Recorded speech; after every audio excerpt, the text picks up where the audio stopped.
તો એકવાર ફરીથી હું પાર્થ સોદાગર આપ સૌનું હાર્દિક સ્વાગત કરું છું. વિદ્યાર્થી મિત્રો, આજે આપણે બાયોલોજીમાં નીટની અંદર જોવા જઈ રહ્યા છે એક અગત્યનો અને નવો ટોપિક જેનું નામ છે કોષ રચના અને કાર્યો. હા, પણ લેક્ચર શરૂ કરવાની પહેલા હું તમને લોકોને કહેવા માંગુ છું કે આની આગળ આપણે જેટલા પણ વિડીયો મેં અપલોડ કરેલા છે તો હું ઈચ્છું છું કે સૌથી પહેલા એ વિડીયો તમે લોકો કમ્પ્લીટ કરી લેજો, કારણ કે આગળના જેટલા પણ લેક્ચર છે દરેક લેક્ચરની અંદર આપણે વનસ્પતિ, આવૃત બિનધારી, અનાવૃત બિનધારી, પછી લીલ છે, ફૂગ છે, દ્વિઅંગી, ત્રિઅંગી, વાયરસ, એના ઉપરાંત પણ બીજા કેટલા ટોપિકો છે તેના ઉપર ચર્ચા કરેલી છે. જેટલા પણ ટોપિકો પર મેં ભૂતકાળની અંદર વિડીયોમાં જે ચર્ચા કરેલી છે એ દરેક ટોપિકના મેં ઇમ્પોર્ટન્ટ પોઈન્ટ્સ તેની અંદર કવર કરેલા છે. અને દરેક વિડીયોમાં મેં મોસ્ટ ઓફ કીધેલું જ છે કે જે પણ કંઈ તમને નવું લાગે તે બધી વસ્તુ તમારે નોટ કરવાની છે. અને તમારી પાસે તો આટલી બધી સારામાં સારી ફેસિલિટી છે, તમે તો વિડીયોને પોઝ પણ કરી શકો છો, સ્ક્રીનશોટ પણ પાડી શકો છો, અને જ્યારે પણ તમને લોકોને ટાઈમ મળે ત્યારે તમે લખી શકો છો. તો મહેરબાની કરીને જો આગળના વિડીયો હજુ પણ તમે બરાબર કમ્પ્લીટ ન જોયા હોય તો પહેલા એકવાર એને કમ્પ્લીટ કરી નાખજો, અને તમારી જે પણ નોટ્સ છે તે કમ્પ્લીટ બનાવતા રહેજો. ઓકે વિદ્યાર્થી મિત્રો, તો શરૂ કરીએ છીએ આજે આપણે આપણો નવો ટોપિક જેનું નામ છે કોષ રચના અને કાર્યો. ઓકે, સૌથી પહેલા આપણે વાત કરીશું કોષ એટલે શું. નામ સાંભળતા તમને દરેકને ખબર તો પડી જ ગઈ હશે. સજીવના શરીરનો રચનાત્મક અને બંધારણીય એકમ એટલે કે કોણ? કોષ. તો સૌથી પહેલા આપણે હેડિંગ મારી દઈશું. જો કે હેડિંગ નથી મારું, ડાયરેક્ટ શરૂઆત કરી દઈએ કોષથી. ચેપ્ટરનું નામ કોષ રચના. ઓકે, પણ મેઇન કોષ. ચાલો, તો સૌથી પહેલા આપણે વાત કરીશું કોષ. કોષ કોને કહેવાય? કોઈ પણ સજીવ હોય એ સજીવના શરીરનો રચનાત્મક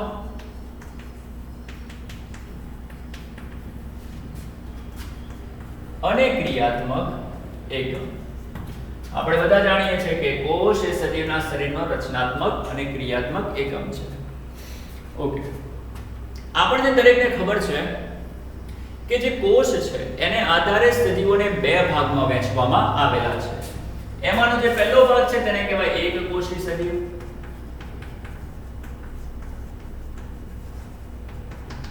એકકોષી સજીવનો મતલબ શું થાય?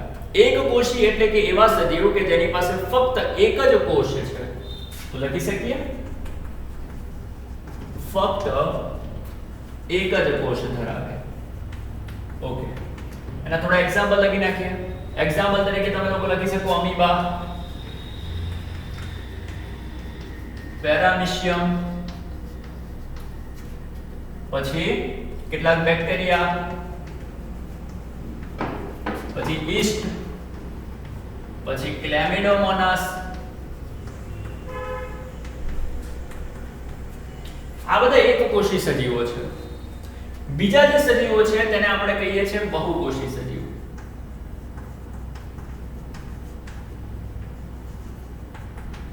ઓકે, કોને કહેવાય બહુકોષી સજીવ? તો જે સજીવોને પાસે એક કરતા વધારે કોષો છે એવા સજીવોને આપણે નામ આપતા હોઈએ છીએ બહુકોષી સજીવ. તો લખી નાખીશું બહુકોષી સજીવ એટલે એક કરતા વધુ કોષ ધરાવતા સજીવો. ઓકે, બહુકોષીનો મતલબ થાય એક કરતા વધુ કોષ ધરાવતા સજીવો. તમને દરેકને ખબર જ હશે ને કે આપણે બધા પણ બહુકોષી છે, કારણ કે આપણી પાસે ઘણા બધા અસંખ્ય, લાખો, કરોડો, ટ્રિલિયન એના કરતાંય વધારે કોષો છે. ઓકે વિદ્યાર્થી મિત્રો, બીજી એક ઇમ્પોર્ટન્ટ વાત. જેટલા પણ બહુકોષી સજીવો ભલે ઘણા બધા કોષો ધરાવે છે, પણ જ્યારે તેમના જીવનની શરૂઆત થાય છે તો જીવનની શરૂઆતમાં તે દરેક લોકો એક કોષ સ્વરૂપે જ હોય છે. સમજવાની કોશિશ કરજો, સમજાવું છું. હું શું કહું છું? બહુકોષી સજીવમાં ભલે એક કરતા વધુ કોષો હોય છે, છતાં પણ જ્યારે તે પોતાના જીવનની શરૂઆત કરે ત્યારે ફક્ત એક જ કોષ સ્વરૂપે હોય છે. તો બહુકોષી સજીવો જીવનની શરૂઆતમાં ફક્ત એક જ કોષ ધરાવે છે. તમે કહેશો કે સાહેબ આ એક કોષ આવ્યો તો આવ્યો ક્યાંથી? તો ધ્યાનથી સાંભળો. જ્યારે નર અને માદા આ બેની વચ્ચે જ્યારે પ્રજનન થાય ને તો નરનો નરજન્યુ અને માદાનો માદાજન્યુ, નરનો નરજન્યુ માદાનો માદાજન્યુ બંને એકબીજા સાથે જોડાશે અને નરનો નરજન્યુ માદાનો માદાજન્યુ જ્યારે બંને એકબીજા સાથે જોડાશે તો તેનાથી તૈયાર થશે એક ફલિતાંડ. નરજન્યુ અને માદાજન્યુ જ્યારે બંને એકબીજા સાથે જોડાય તો તેનાથી તૈયાર થાય છે ફલિતાંડ. ફલિતાંડને તમે લોકો યુગ્મ નજ પણ કહેતા હોવ છો. તો નર અને માદાજન્યુના ભેગા થવાથી ફલિતાંડ અથવા તો યુગ્મનજ બને છે. એ ફલિતાંડ અથવા તો જે યુગ્મનજ છે એ જ તમારો પ્રથમ કોષ હોય. એ જ તમારો શું છે? પ્રથમ કોષ. અને હવે આ જે પ્રથમ કોષ છે એ પ્રથમ કોષ એમાં થશે કોષ વિભાજન. અને જ્યારે પ્રથમ કોષમાં કોષ વિભાજન થશે તો 1 માંથી 2, 2 માંથી 4, 4 માંથી 8, 8 માંથી 16, 16 માંથી 32 અસંખ્ય કોષો અસ્તિત્વમાં આવશે. તો લખી શકું અહીંયા કોષ વિભાજનના પરિણામે અસંખ્ય કોષ બને. બને કે ના બને? અને અસંખ્ય કોષો પેશીઓ બનાવશે. ખબર છે ને કે કોષો ભેગા થાય તો શું બને? પેશી બને. પેશીમાંથી તૈયાર થાય અંગો અને અંગમાંથી તૈયાર થાય આપણું અંગતંત્ર, છે કે નહીં? ઓકે. પણ આટલી બધી વસ્તુમાં જો ડિટેલમાં અત્યારે જવાની જરૂર નથી. અત્યારે આપણે ખાલી એક જ વસ્તુ સમજીશું કે જ્યારે કોઈ પણ બહુકોષી સજીવની વાત કરો તો જીવનની શરૂઆતમાં તે ફક્ત એક જ કોષ ધરાવે છે અને એ જે એક કોષ છે તેને કહેવાય ફલિતાંડ અથવા તો યુગ્મનજ. કોઈ પૂછે કે એક કોષ આવ્યો ક્યાંથી તો કહેવાનું કે નર અને માદા વચ્ચે પ્રજનન થાય તો નર કોષ અને માદા કોષ બંને એકબીજા સાથે જોડાય છે અને શું બનાવે છે? ફલિતાંડ બનાવે છે. એ જે ફલિતાંડ છે એને જ કહેવાય આ તમારો એક કોષ. આવડશે? એ જે ફલિતાંડ છે તેનું આગળ કોષ વિભાજન થશે, એમાંથી અસંખ્ય કોષ બનશે અને એ જે અસંખ્ય કોષ છે તે કાર્યને અનુરૂપ પેશીઓમાં રૂપાંતરિત થશે. પેશી કાર્યને અનુરૂપ અંગ બનાવશે, અંગ અંગતંત્ર રચશે.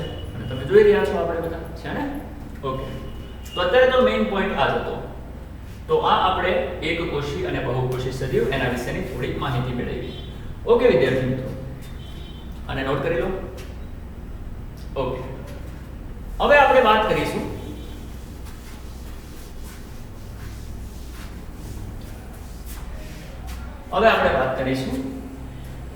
કઈક નવી માહિતી. જો શું તમને લોકોને એવું ખબર છે કે દુનિયાની અંદર સૌથી મોટામાં મોટો કોષ કોનો છે? ખબર છે? જો ના જાણતા હોય તો જાણી લો. સૌથી મોટામાં મોટો કોષ સામ્રુગ નું ઈંડું છે.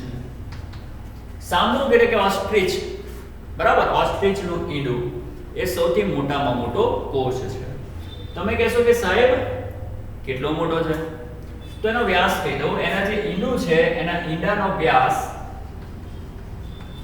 6 ઇંચ છે. કેટલો છે? 6 ઇંચ. એના પછી બીજી પણ એક વસ્તુ જાણો. સૌથી નાનામાં નાનો કોષ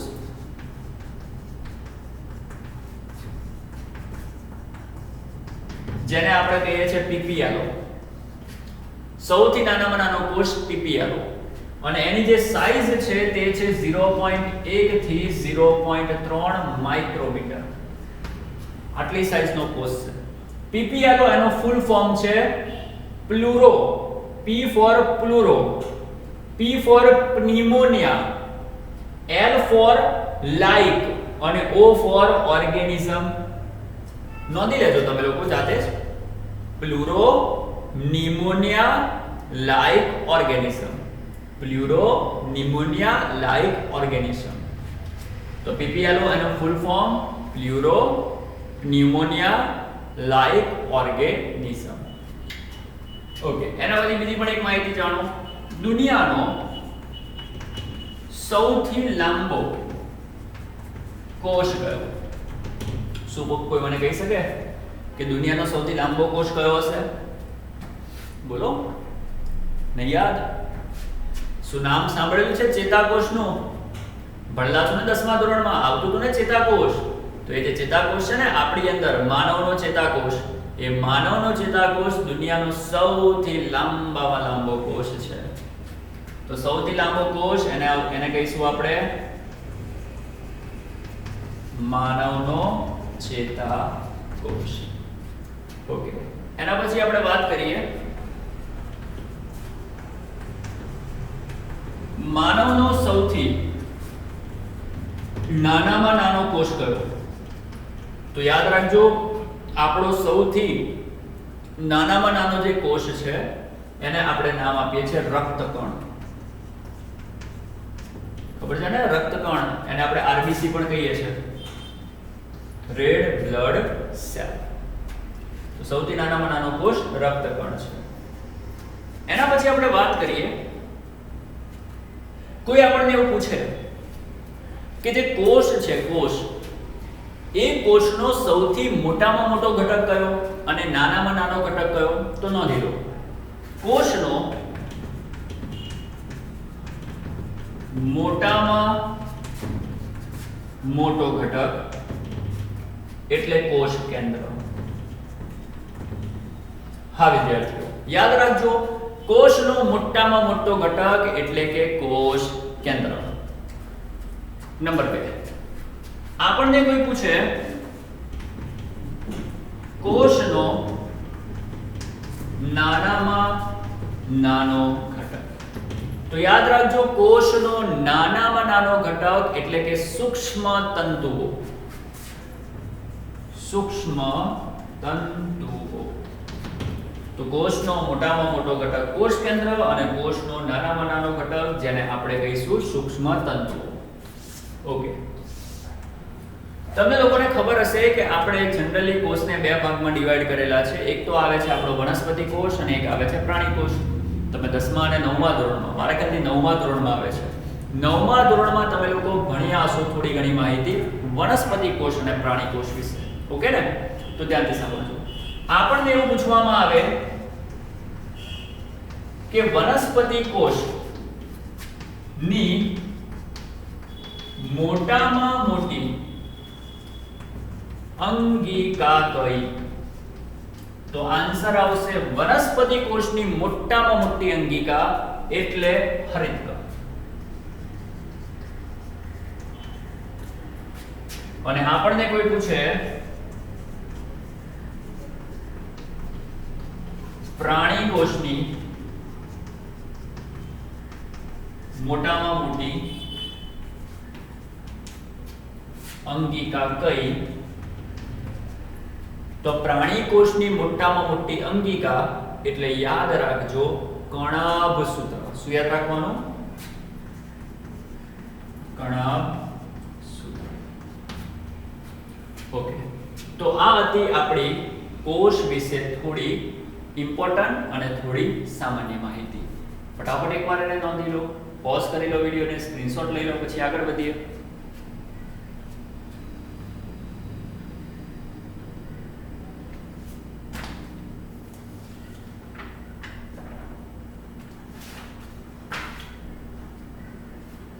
ઓકે. હવે આપણે નેક્સ્ટ ટોપિક પર આવીએ છીએ. ટોપિકનું નામ છે કોષનું કદ અને કોષની ક્રિયાશીલતા. તો હું પૂછી નાખું છું.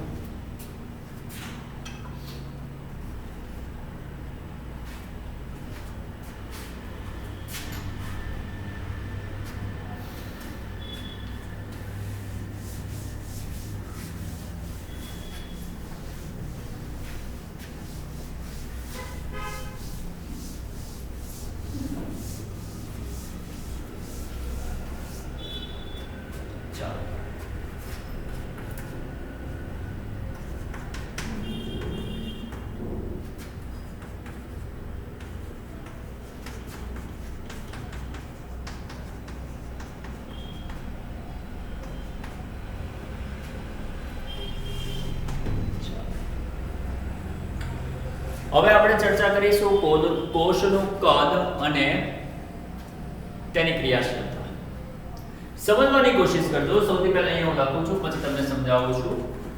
કોષનું જે કદ છે એ ડિપેન્ડ કરે છે ચયાપચય પર. યાદ રાખજો, કોષનું જે કદ આવે તે ડિપેન્ડ કરે કોના ઉપર? ચયાપચય પર. તમારા કોષની અંદર જે ચયાપચય થાય છે તેની વાત કરું છું. તો કોષનું કદ ડિપેન્ડ કરે છે કોષના ચયાપચય પર. અહીંયા જોજો,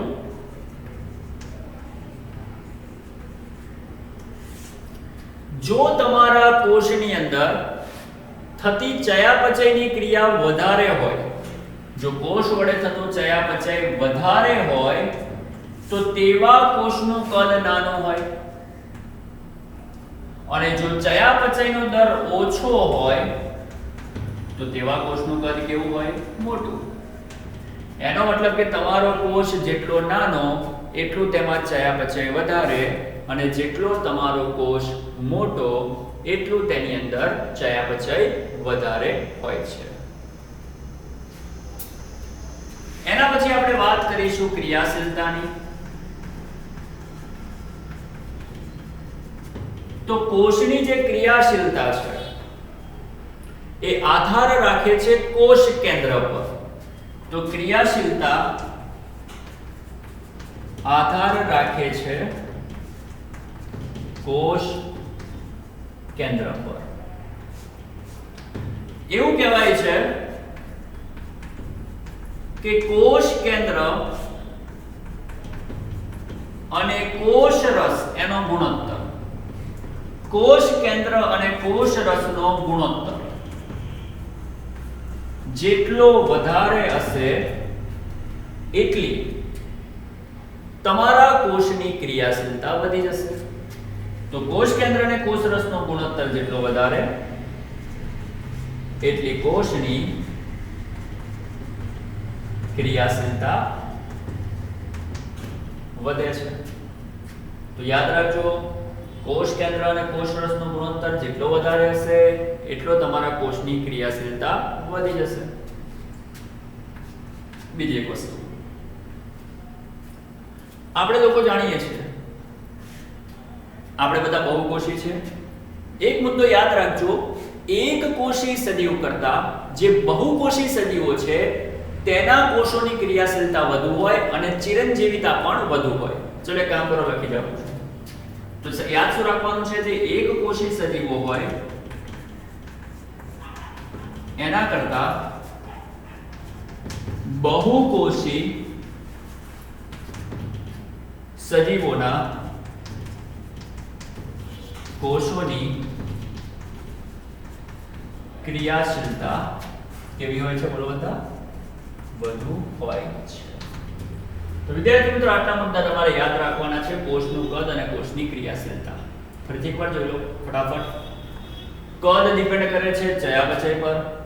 જો ચયાપચય વધારે તો કદ નાનું, ચયાપચય ઓછું તો કોષનું કદ મોટું. ત્યારબાદ જે ક્રિયાશીલતા છે તેનો આધાર છે કોષ કેન્દ્ર પર. કોષ કેન્દ્ર અને કોષ રસનો ગુણોત્તર વધારે હોય તો કોષની ક્રિયાશીલતા વધુ હોય છે, અને જો ગુણોત્તર ઓછો હશે તો ક્રિયાશીલતા કેવી હશે? ઓછી હશે. એક કોષી અને બહુકોષી એમાંથી કોના કોષની ક્રિયાશીલતા વધુ હોય? તો યાદ રાખજો, બહુકોષી સજીવના કોષની ક્રિયાશીલતા વધુ હોય, સાથે સાથે ચિરંજીવિતા પણ તે લોકોની વધુ હોય છે. ઓકે, તો એકવાર આને પોઝ કરીને નોંધી લો, પછી આપણે આગળ વધીએ છીએ.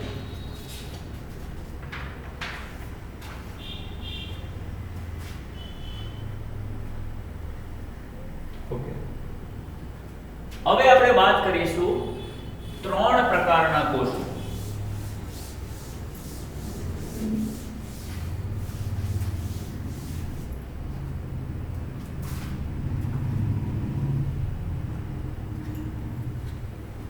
સજીવોમાં 3 પ્રકારના કોષો હોય. હેડિંગ મારજો. સજીવોમાં 3 પ્રકારના કોષો હોય છે. ઓકે, સજીવમાં 3 પ્રકારના કોષો હોય છે. બહુકોષી સજીવમાં, હેડિંગ ની ઉપર ખાસ લખજો, કારણ કે એક કોષી સજીવમાં તો એક જ કોષ હોય ને, બહુકોષી સજીવમાં 3 પ્રકારના કોષ હોય છે. એક કોષ જેને આપણે કહીશું અવિભેદિત કોષ, બીજા કોષને આપણે કહીશું વિભેદિત કોષ અને ત્રીજા કોષને આપણે કહીશું નિર્વિભેદિત કોષ. ઓકે. સજીવોમાં 3 પ્રકારના કોષ હોય છે. એક છે અવિભેદિત, બીજો છે વિભેદિત, ત્રીજો છે નિર્વિભેદિત. સવાલ એ છે કે આ ત્રણે ત્રણ અલગ કેમ છે? તો ધ્યાનથી સાંભળવાની કોશિશ કરજો. અવિભેદિત કોષો એટલે કે એવા કોષો કે જે હજી સુધી કોઈ પણ કાર્ય કરવા માટે રૂપાંતરિત થયા નથી. આપણા શરીરમાં આવેલા એવા કોષોની વાત કરું છું કે જે હજુ સુધી કોઈ પણ કાર્ય કરવા માટે રૂપાંતરિત થયા નથી. હજુ સુધી કોઈ પણ કાર્ય કરવા માટે રૂપાંતરિત થયા નથી એવા કોષોને આપણે કહીશું અવિભેદિત કોષો. જે અવિભેદિત કોષો છે તે લોકોની પાસે કોષ વિભાજન કરવાની ક્ષમતા હોય છે. એ લોકોની પાસે કોષ વિભાજન કરી શકવાની ક્ષમતા હોય છે અને જ્યારે તે લોકો કોષ વિભાજન કરશે તો તેમાંથી ઉત્પન્ન થતા જે કોષો છે તે વિભેદિત બની શકશે. એનો મતલબ કે આ જે અવિભેદિત કોષો છે તેમાંથી ઉત્પન્ન થઈ શકે છે ને થાય છે વિભેદિત કોષો ઉત્પન્ન કરે. આપણે કેના આવડે ફરે અવિભેદિત મતલબ કે હજુ સુધી વિભેદિત થયા નથી. વિભેદનનો મતલબ શું? વિભેદનનો મતલબ થાય કાર્ય કરવા માટે રૂપાંતરિત થવું.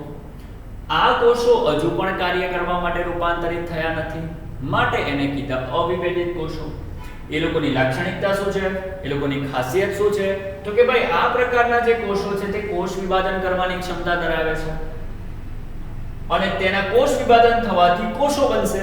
જ્યારે કોષમાં કોષ વિભાજન થાય તો કોષો બને કે ના બને? તો એ જે નવા કોષો છે તે આગળ વિભેદિત કોષોમાં રૂપાંતરિત થશે. તો દરેકને ક્લિયર થઈ ગયું? અવિભેદિત મતલબ કે કોઈ પણ કાર્ય કરવા માટે રૂપાંતરિત થયા નથી. અને તે લોકોની ખાસિયત શું? તો કે લોકો કોષ વિભાજન કરી શકે છે. હવે આપણે ચર્ચા કરીશું. કોઈ તમને લોકોને એવું પણ પૂછી શકે કે ભાઈ આપણામાં એટલે કે માનવમાં અવિભેદિત કોષો ક્યાં છે? તો યાદ રાખજો, આપણામાં જે અવિભેદિત કોષ છે તે સ્ટેમ સેલ તરીકે ઓળખાય છે અને વનસ્પતિમાં તે લોકોને આપણે કહેવાના છે વર્ધનશીલ કોષો. આપણામાં સ્ટેમ સેલ અને વનસ્પતિમાં શું કહેવાનું છે તમારે? વર્ધનશીલ કોષો. હવે આપણે વાત કરીશું વિભેદિત કોષોની. ચાલો, વિભેદિતનો મતલબ શું? એવા કોષો કે જે કાર્ય કરવા માટે વિભેદિત થયા છે. તો આવા જે કોષો છે ને તે કાર્ય કરવા માટે વિભેદિત થઈ ગયા છે. મતલબ કે આ પ્રકારના જેટલા પણ કોષો છે તે હવે કોષ વિભાજન કરી શકશે નહીં. તો વિભેદિત કોષો મતલબ કે કાર્ય કરવા માટે રૂપાંતરિત થઈ ચૂક્યા છે અને આવા જે તમારા કોષ છે તે હવે કોષ વિભાજન કરી શકવાના નથી. એના પછી આપણે વાત કરીશું નિર્વિભેદિત કોષો. કોને કહેવાય નિર્વિભેદિત કોષો? તો કે નિર્વિભેદિત કોષો એટલે એવા કોષો કે જે લોકો વિભેદિત થઈ ગયા છે પણ અમુક કારણોસર તેમણે ફરીથી અવિભેદિતમાં રૂપાંતરિત થવું પડે. એવા કોષો કે જે વિભેદિત છે પણ અમુક કારણોસર તે લોકોએ અવિભેદિતમાં રૂપાંતરણ કરવું પડે છે, એને કહેવાય નિર્વિભેદિત. ફરીથી, જે કોષો પહેલેથી વિભેદિત થઈ ચૂક્યા છે પણ અમુક કારણોસર તેમને શેમાં રૂપાંતરિત થવું પડે છે? અવિભેદિત કોષમાં. માટે એવા કોષને આપણે નામ આપ્યું છે નિર્વિભેદિત. તો લખાશે શું? વિભેદિત કોષો કે જે અમુક આકસ્મિક પણ લખી શકો, અમુકની જગ્યાએ આકસ્મિક પણ લખી શકો, કારણોસર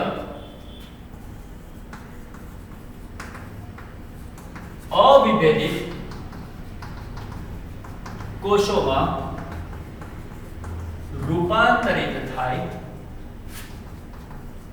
તેવા કોષોને નિર્વિભેદિત કોષ કહે છે.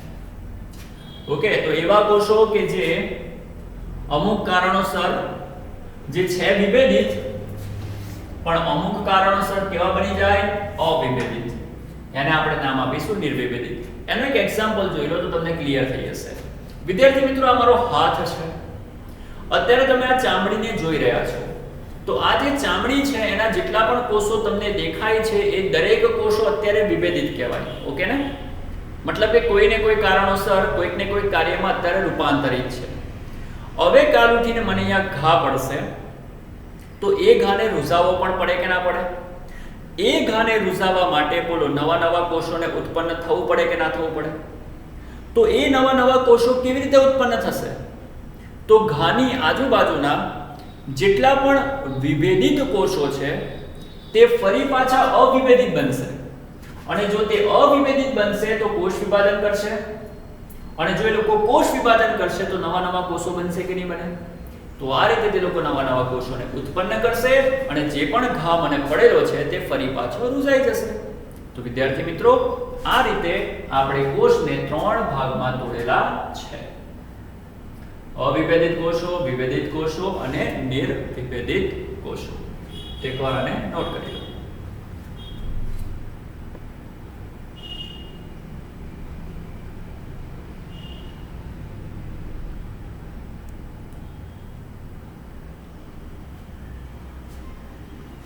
અહીંયા આપણે પેલા એક્ઝામ્પલ મેં કીધેલા તે લખી નાખ્યા ને.